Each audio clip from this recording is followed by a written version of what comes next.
Stafford Hodgson? Yeah, Stafford's the project manager for the Hamilton Urban Growth Strategy. Welcome. We look forward to hearing what you've got to share with us about the growth of our fantastic city. All yours. Awesome. Thank you very much. Thank you for the invite, everyone. It's a pleasure to be here this morning. I love talking about hugs, which is what we call this. So, yeah, that's basically been my job for the last 6 months or so, is helping review the Hamilton Urban Growth Strategy. Before that, I've had a few different roles in council, working on things like development contributions, which is probably like a dirty word in this room. Also things like the economic strategies of our city. So I took the opportunity to jump on this because I saw how the last one worked. The last one said we're going to grow in Rototuna and we're going to grow about half in the city and half in new greenfield growth sales. So there's a lot more to it than that, but that's the nuts and bolts of what the last one said, and it's come true. The growth in our city is about half in existing areas and a half in greenfield. Actually, the latest statistics are starting to show that that's a little bit old thinking. It's more like 66% in the infill this last year and 33% in greenfield. So that's sort of the way that it's moving. And also Rototuna is almost built out now. So we're going to look at where we're planning our next greenfield growth sales, what's the right mix for our city, and an overall way that is best for growth for Hamilton. So this is a pretty cool strategy. It guides where council spends its money, where we intensify when we're doing district plan changes and that sort of thing. And basically, we don't have infinite money. No one does. We've got to prioritise where we spend. And this is a really key tool that says, is the spending like really aligned to what we're trying to deliver, or is it a nice to have? So if it's a nice to have, it's got to cover off a whole lot more. It's got to really be a very nice to have if we're gonna make room for it in the budget. So yeah, it's actually quite a cool piece of strategy for our organisation. Thanks. Okay. So no point planning for the future without knowing where we've come from. I like this map here. It shows the boundaries of Hamilton changing over time. So if you think that the Frankton, Hamilton West and Hamilton East, they were different boroughs and they all joined together at one point to form a city. The city was a whopping population of 8,000 people.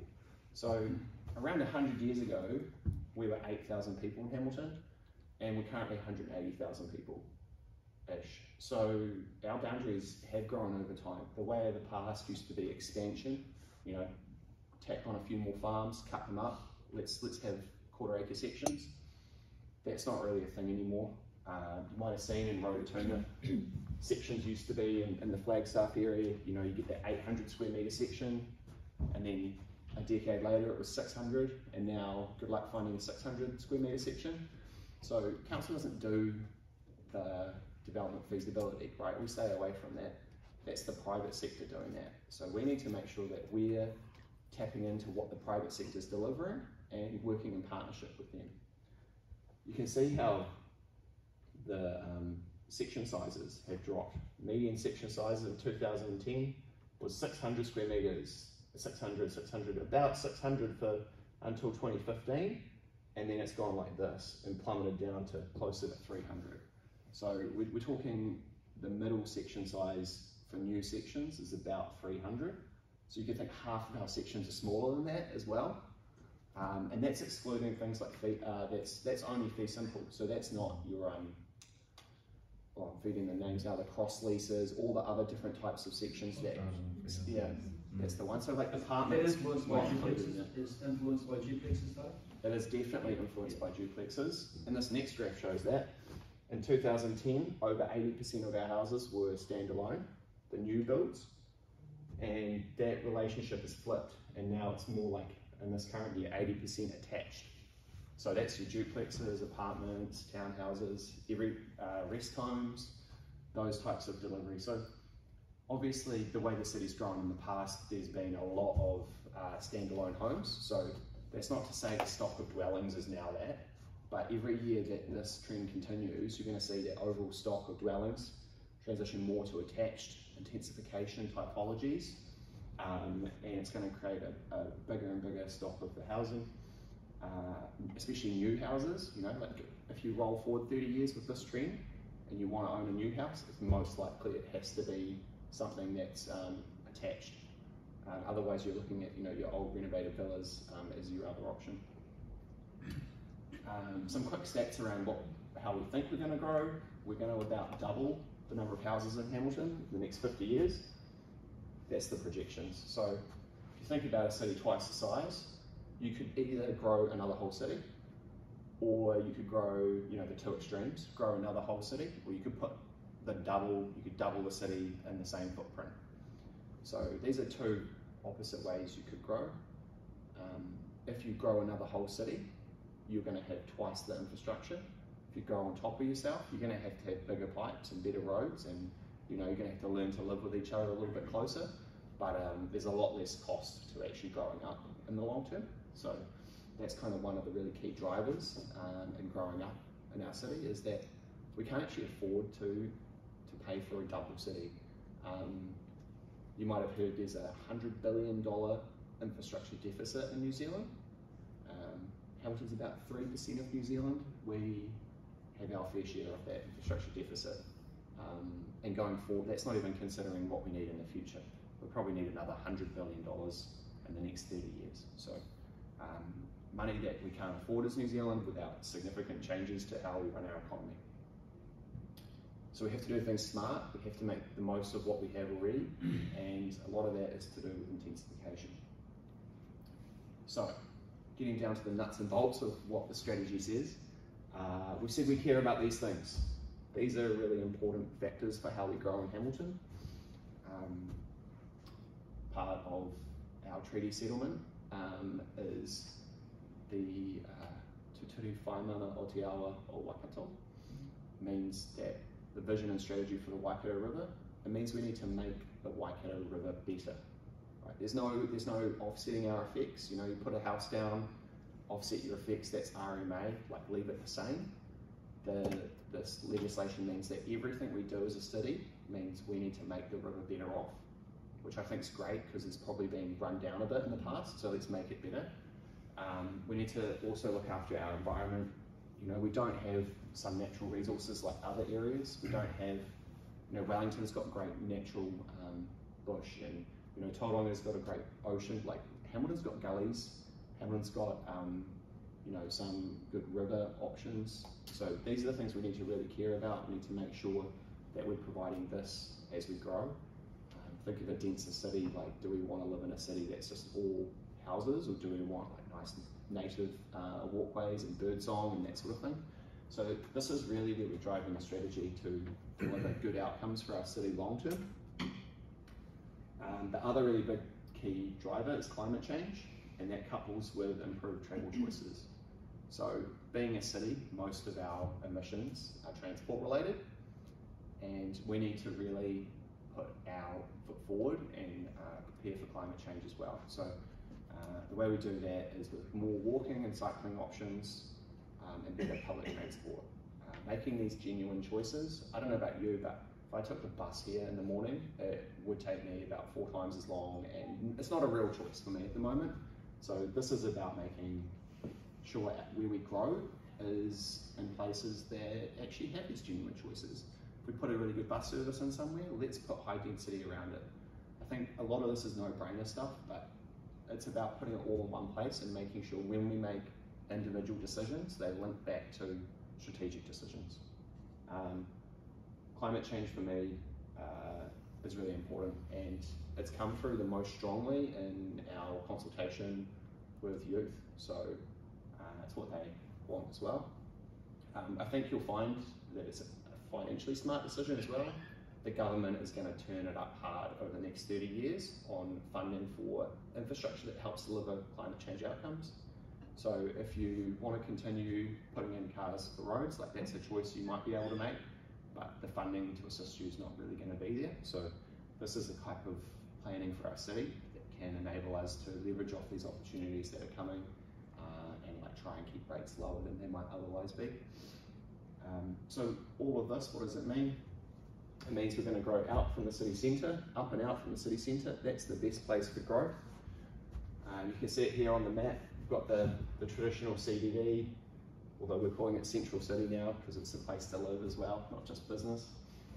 And you've got this wider area around it. So this is the area that we've identified as the best for growth, for intensification for Hamilton.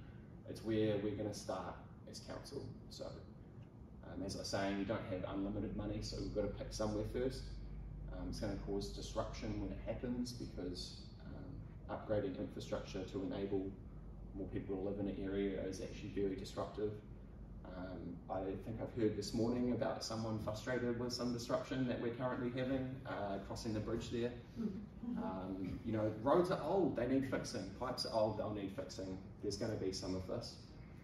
But the more that we can adapt to it and get used to it, find alternative travels to work, you know, it's important. This working from home thing is quite handy too, you know. If something's really bad, I might work a couple extra days from home. Probably not too much of an option for this room, but it's really important. The next thing we're looking at is corridors for growth. So we're going to grow along transport corridors. As you can see on this slide here, there's lots of dots on the map. These are centres, right? If you think about where you live, you could live around the central city and that's going to provide great employment, opportunities to access shopping, retail, really good amenities, great cafes. But actually, if I live in Chartwell, I'd probably get most of that, maybe to a lesser degree. So in the future, we're hoping that people can live really closely around places like Chartwell, and there'd be a great bus, walking, cycling option to get into other areas. Maybe there's a 15-minute bus ride to the central city at that point, which is a really good option. You know, one person in the household could live and work. Could work in the central city, and the rest of the family could happily live in Chartwell. And the need for driving is actually really diminished if that's the household setup. It'd be great if, like, our schools, our early childhood education, you know, GPs, pharmacies, cafes, restaurants, like these are the types of like local grocery shops, all are really close by to where people live, can enable like better walking outcomes. It's quite a nice way to live is just actually going to walk down to the shop and buy your local fruit and veg. So this is the type of future that Hamilton is aspiring to have. We're aspiring to be something called a 20-minute city, which is a bit of a confusing term. Like, what does that mean? Can we travel across the city in 20 minutes? It's not that. It's most of your daily needs are accessible close by to where you live. The 20-minute thing is a little bit tricky. You know, I'd prefer it to be 5 minutes where I'm picking my house, but yeah. So what we're trying to do is create a city that people get better well-being outcomes in. So yeah, basically what this means, we're going to put in transport options, and that's the transport strategy. But the growth strategy says we're going to grow around these options. We're going to make them viable by putting people where they're going. There's no point in putting an expensive bus route in and having no one to get on the bus. I mean, that's just going to cost us heaps of money and have really little benefit. So this integrated transport and land use planning is really important for changing how we get around the city. And Hamilton has one of the highest car uses of any city in New Zealand. It's around 80 to 90% of trips are in a car. So it's not about saying no to cars, it's saying cars will be part of the makeup. Hopefully in the future they can make up a significantly lower portion of the makeup. More families with one car, more families walking and cycling. So that's how we're trying to plan our city. Sorry, wrong way. Lastly, we're going to support the development of quality greenfield neighbourhoods. So we've already made commitments to a lot of greenfield areas, and we need housing supply. There's a housing crisis. We're not about turning off that tap either. It's about shifting the dynamic towards more infill support and less greenfield support, but it is still important. We're building a bridge to Peacock. We're not turning around and not putting houses there anymore. That would be a silly move. We've made there's still houses in Rototuna to be put up. Rotocoldi's live zoned, ready to go. We just need to fix some infrastructure issues. There's going to be a lot of growth in these greenfield growth cells still. What we are hoping is that we can transition towards a higher percentage of infill, and it looks like our council's aspirations are that 70% of our growth can be through intensification. in the long term and 30% in the greenfield. So that's that shift from 50-50 of the last strategy to 70-30 in this one. And as I was saying before, greenfield's changing. So these greenfield growth cells that we're planning provide a lot more capacity in the future we know now than the future we imagined 10, 20, 30 years ago. Peacock came in the city in 1989, and I don't think that the people bringing it in then would have dared envision that the section sizes would be 200-300 square metres on average. So what we're going to see in here is, something like 8,000 homes.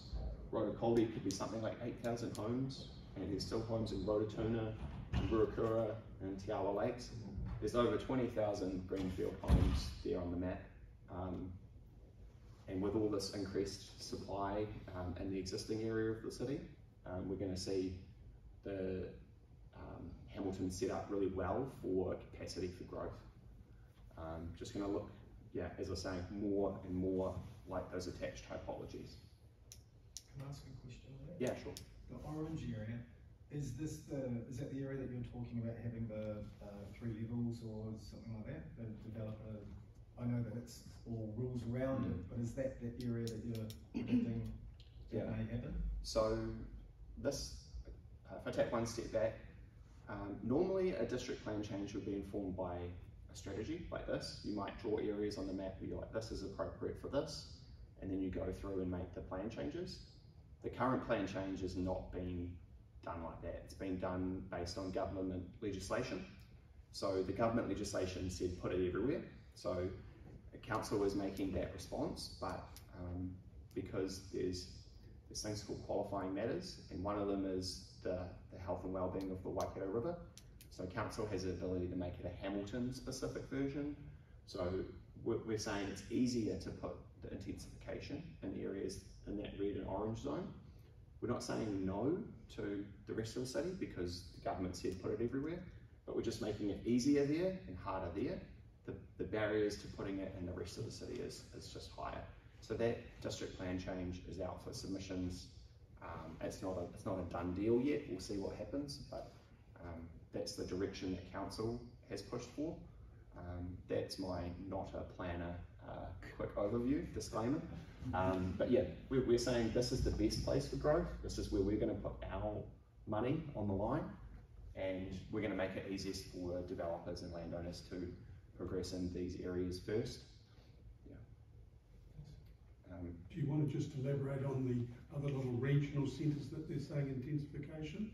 Have you got that map? You're around, all the dots. Well, some of the dots, aren't they? Yeah. Like Five Crossroads, aren't there going to be areas around there where you can have more intense and easier to get approved intensification? Yes. Is so that map? I don't. That's getting in the detail of the district plan. So the district plan is like the rules of how you can develop your section in the city. HUGS is the overarching strategy for how council will make decisions related to growth.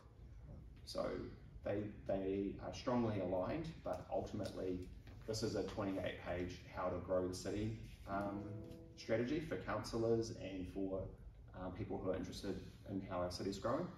And the district plan is the rule books that people end up in court arguing over how close to the boundary, how many, what's the offset, what are the effects. So they're quite different in detail, but tackling the same subject from different ways.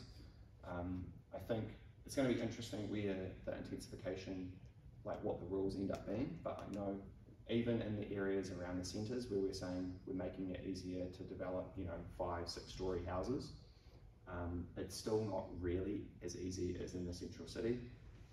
We're pulling, we've taken the handbrake off completely there, putting our foot on the gas. In the other areas, it's still a little bit like, all right, but there's some really big challenges that council can't solve everywhere. So we need to work with you on your consent by consent basis to make sure that you're not making problems for our infrastructure, network, community in that area. So basically, central city is go. The last thing is areas around the city.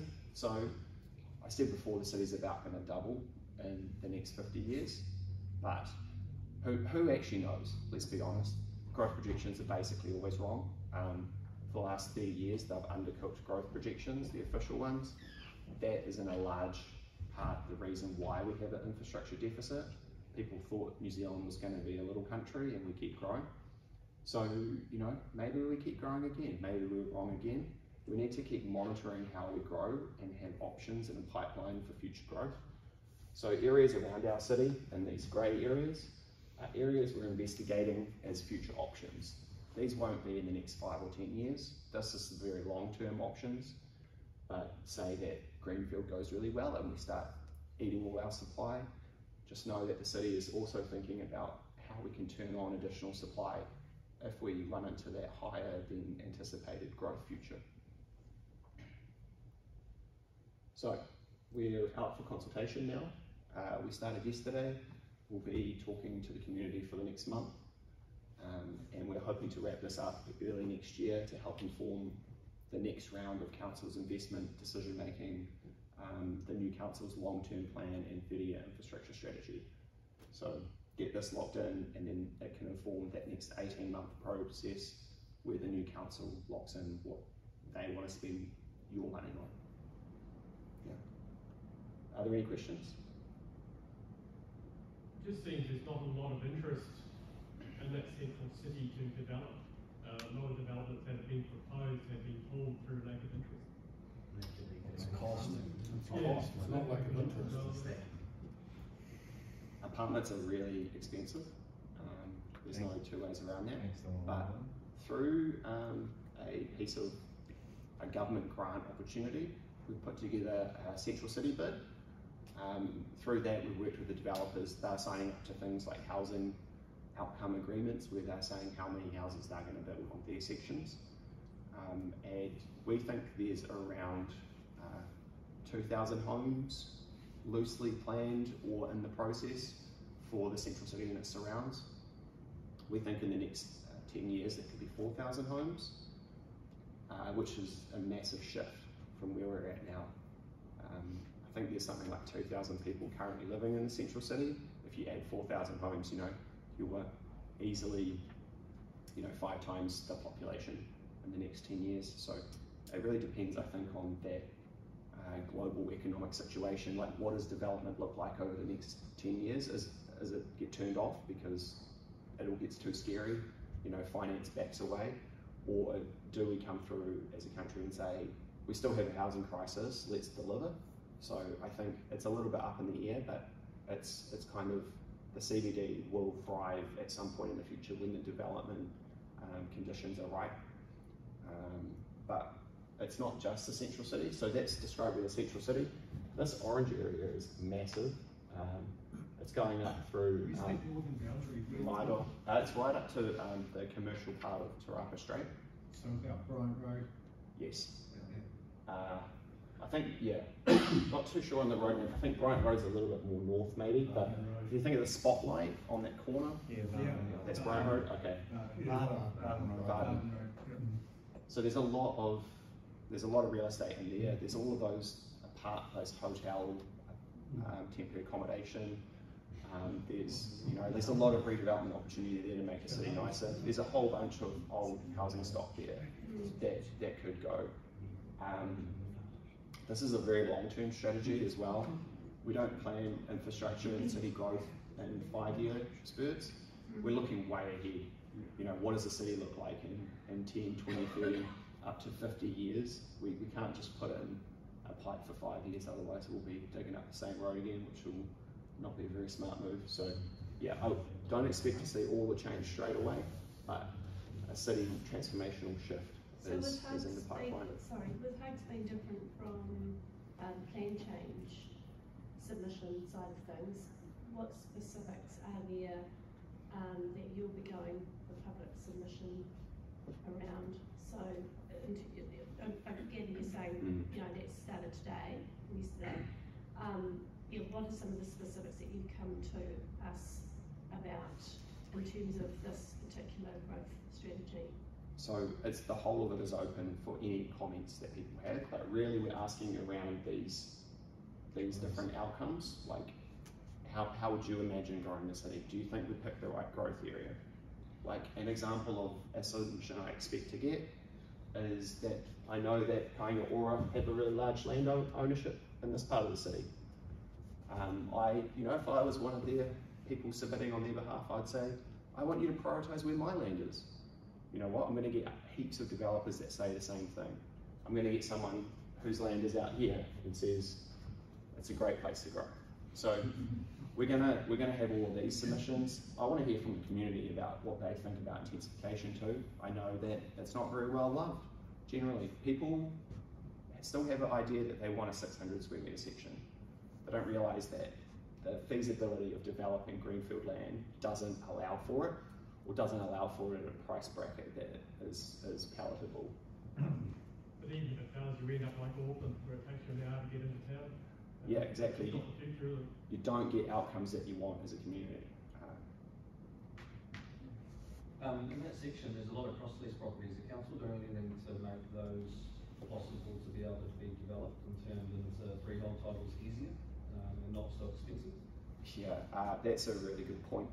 I know that there's a lot of advocacy that we're sending back at the government, and it's issues like these that we really need legislative tools to crack. We don't currently have the tools to make it easier. Hopefully, the prices and the feasibility and the economics of agglomerating the sections will start to work, but that's a slow way forward. And I think covenants is the other issue. They're covering a lot of the city, especially your newer areas like Rototuna, Flagstaff, really tough issues that I think the government's looking at cracking down on, to be honest. It's just they've got a lot of priorities. How do you normally ask for submissions? Is it done purely digitally now, or do people get postal information? Like how do we know that the submissions are open? We're not posting anything up for this one. There's no targeted, here you go, here in the mail, but you can come into council and handwrite a submission, but really I would prefer that you do it digitally. We've got a website called Have Your Say. It has all of our consultations on. If you can go along to the website, hamilton.gov/Have Your Say, or just write Have Your Say Hamilton into Google, and you'll be able to find the full HUGS document and write down what you think about it. Maybe say that there's a really cool guy who came along and told us about it and he's awesome, or not, totally up to you. Yeah, but seriously, getting like genuine people who, I know you all got your head in the what's happening in Hamilton game. If you genuinely just have an opinion and put it down and take 10-20 minutes to do that, it adds a lot of balance to the narrative, because otherwise it can be a lot of vested interests submitting on these things. Lots of, they're turning it into a quasi-district plan thing, yeah. If you've yourself or you've got clients who've submitted as quite a bit of correspondence has gone out to people who are affected with Plan Change 9 and Plan Change 12, and I think one of the ones we got was being next door to an area of significant natural interest in SNA area. Are you going to look at those, or do those people have to go and submit again for HUGS? I mean, because effectively it's all roughly about the same issues, and the comments are relevant that were submitted on those. Is somebody bringing all of that together, or is it a different exercise? So the Plan Change 9 and 12 are such big pieces of work that we're pulling quite a few resources across council to help analyse all the submissions. So I'm part of that team as well. I'll be reading some that I get assigned to, and also I'll be taking the summary, the overview of all of the submissions and the key themes to the council when we're deliberating on this, just to say, it's not the same thing, but here's a similar topic about growth, and here's what the community think there. Their thoughts are generally, like, we know what they think because we've engaged them over here.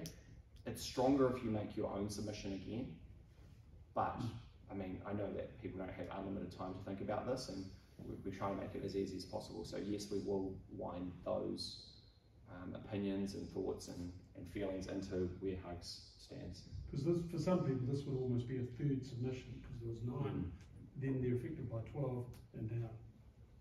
I don't anticipate to get the 1,000 submissions on this like you might get on a plan change.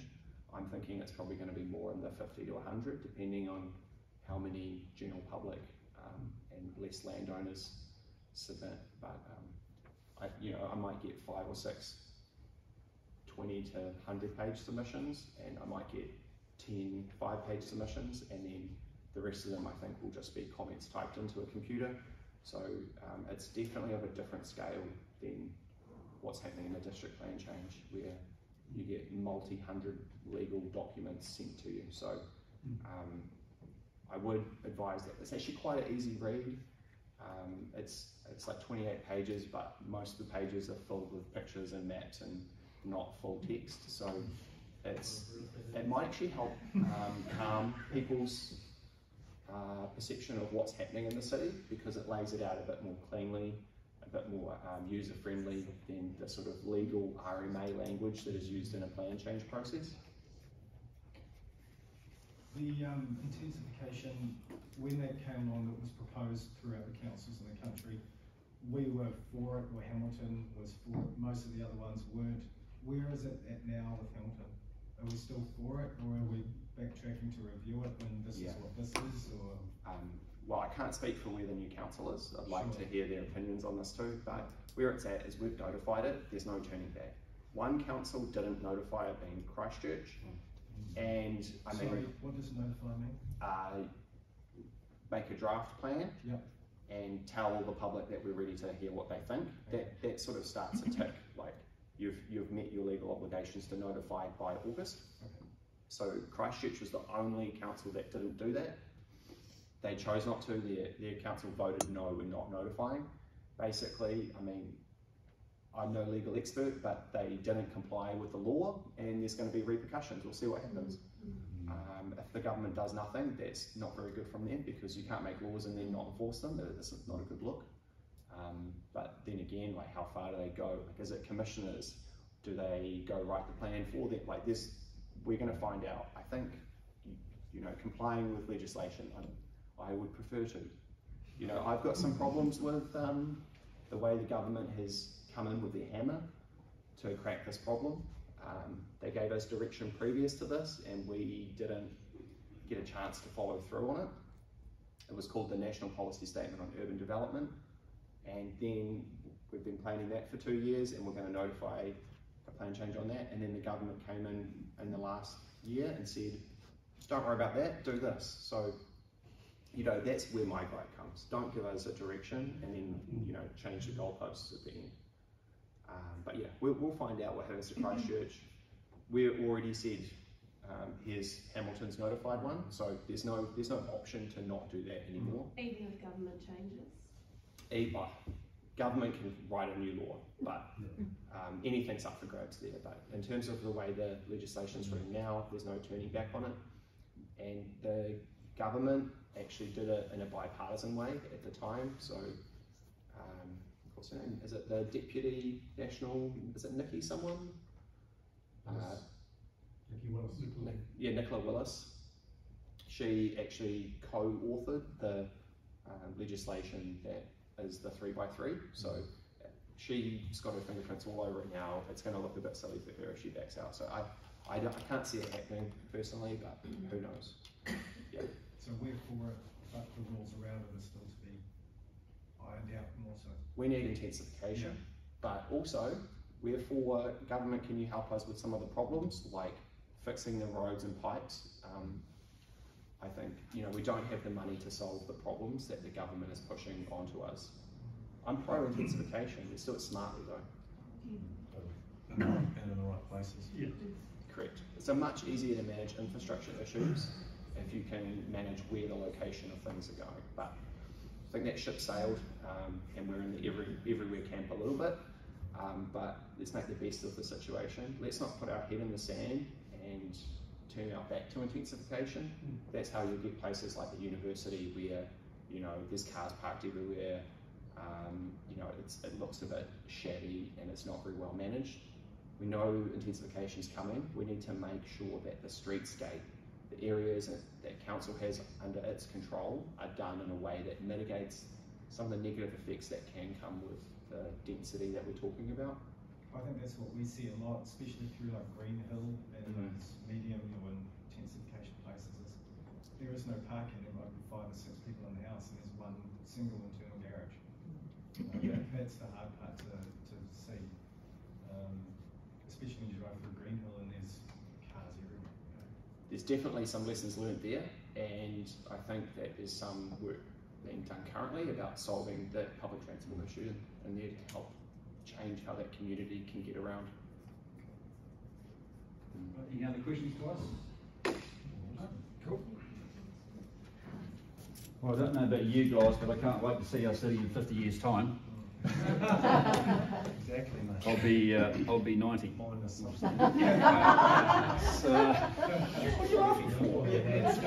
Hey, thanks, Stafford. What a complex scenario for you guys, I'm sure, of council, but what an exciting time for our city. You know, the fact that it's doubled in growth in the last 30 years, is that right? So yeah, phenomenal. So what a neat place, and it really highlights what a neat place it is to live and work and play, because it just provides us with so much opportunity. So thanks, Steph, for your time. That was outstanding.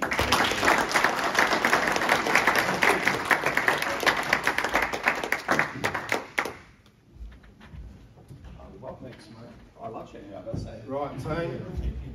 Remember, we've got the sales meeting now. For all those that are new to the business, it's a good opportunity to learn about the new listings. Here we go. Or not. Just the same old, same old. What are we going to do, mate? What do we do? Thank God we're here, Johnny Cannon.